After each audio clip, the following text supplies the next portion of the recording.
to get the gracious invitation from Param Pujani Sar Sangchalak Dr. Mohan Bhagwat ji to be here on this occasion, an auspicious occasion of Vijayadashmi. And it's a privilege for me to address this admirable audience on the threshold of the five-fold transformation Panch Parivartan process.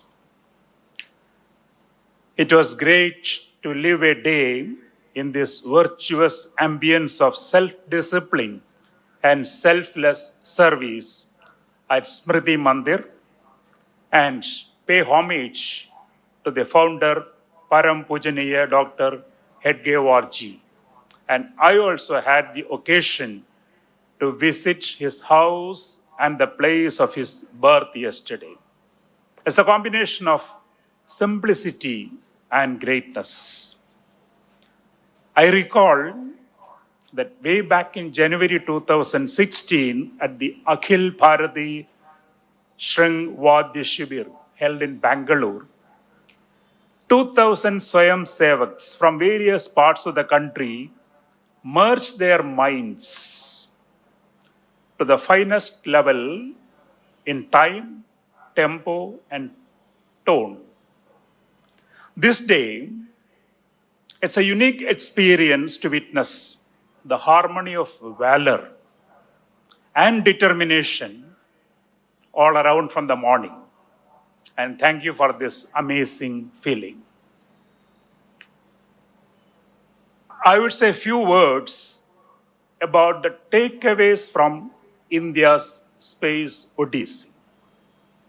Human civilizations have striven to understand our place in the universe and look to the heavens for answers to the question, where do we come from? Where are we going? Are we alone in the universe? Jantar Mandir, an astronomical observation site built by Maharaja Jai Singh II in Jaipur during the 18th century and presently inscribed as one of the UNESCO's World Heritage Sites, is an expression of the astronomical skills and cosmological concepts of a scholarly past of India. At the dawn of modern space age, in the early 1960s, India ventured into space activity, but with a difference. India opted to be society-centric in its pursuit under the legacy of Dr. Vikram Sarabhai, Professor Satish Dhawan, and Dr. Brahma Prakash, great inspiring leaders. Pristine brains from across the length and breadth of the country flocked around at ISRO to do rocket science. And stalwarts of the first generation laid the bedrock of space technology and applications in India. Professor U.R. Rao, Dr. Abdul Kalam, and Professor Yashpal led our first three major projects, Aryabhatta, SLV3, and the site experiment. And that was a bold start to the saga. India made prominent and deep engagements for use of space technology for sustainable human well-being and made foray into the strategic imperatives of the country. Earth-oriented application satellites became the bedrock of national communication infrastructure and natural resources management. Space technology touched every Indian's life, including the farmers and the fishermen, with significant socio-economic impact. And Atmanirbharata, self-reliance, has been our obsession from the past, not just an objective. In recent times, Indian space probes have reached out to the lunar surface, Chandrayaan-3. into the Martian orbit and the Lagrangian point 1 of the Sun-Earth system, that is Aditya mission. Indian human spaceflight is in the offing. The captains of the current generation space in India are making every Indian proud. The mere presence of two former chairmen ISRO in this forum today shows the importance that the country is providing to the space. And the current generation are mentoring the new gen leaders of space who will take India into the aspirational heights of Bharatiya Antariksha Station and finally putting an Indian on moon by 2040. And saga would continue. Now the message is, what are the takeaways from this space odyssey? There are a few. First and foremost, we shared a vibrant vision and our pragmatic role in the national context. Next, we set tough goals and tough schedules for ourselves and tried to meet them. The important part is to set goals rightly at the personal level and the institutions level. Next, ingenuity and prudence of resources became our uniqueness. We learned from failures and also from successes and developed resilience to leapfrog in adversities with preparedness for all imaginable scenarios.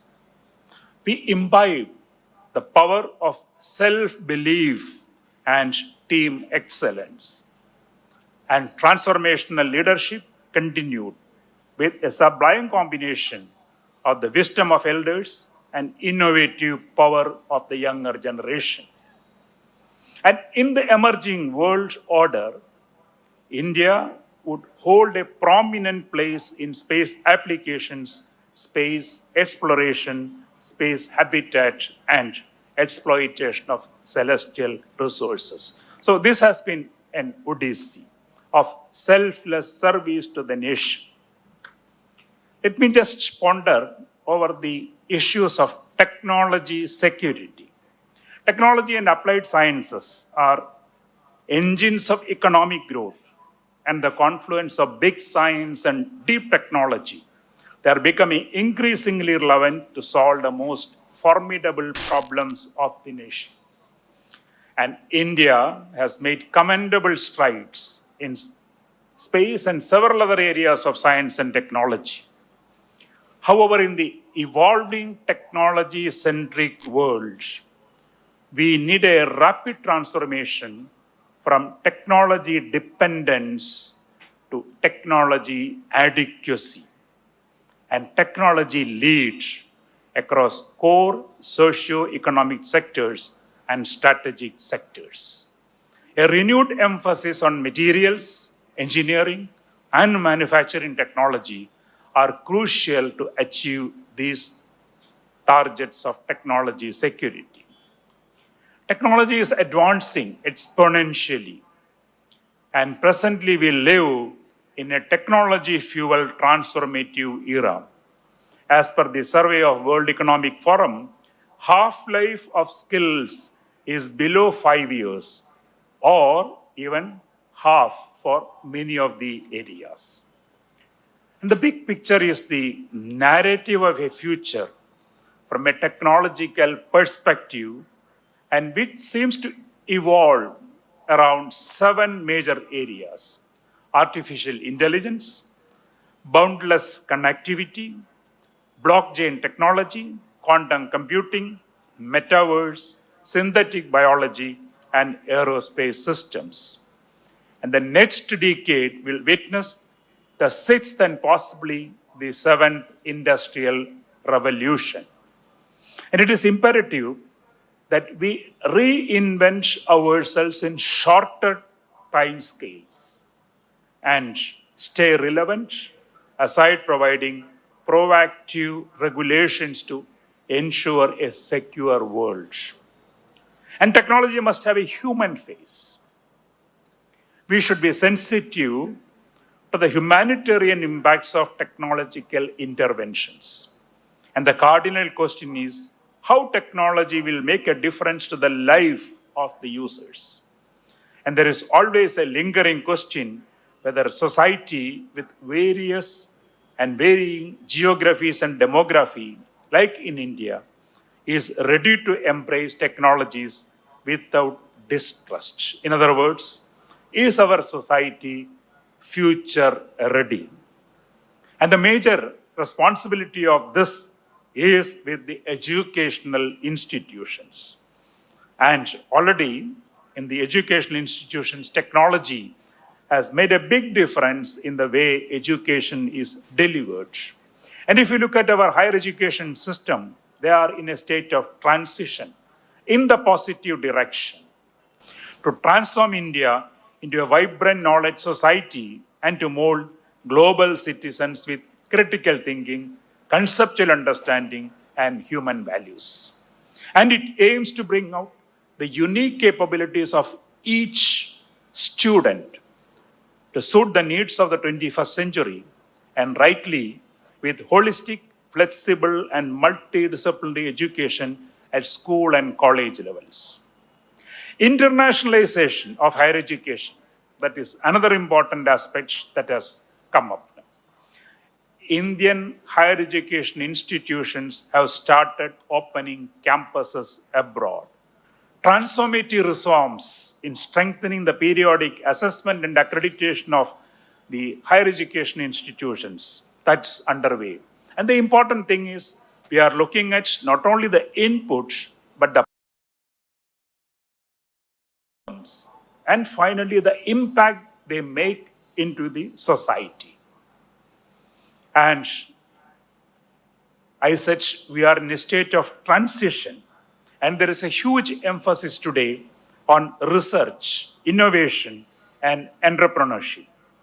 And the recently enacted Anusandhan National Research Foundation would foster a concomitant research ecosystem in the country. Let me now change to sharing my life lessons with the youth.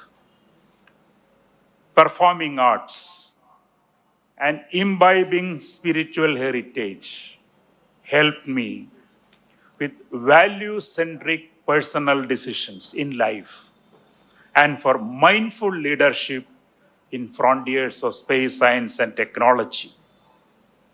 And music helps me to remain as an eternal student.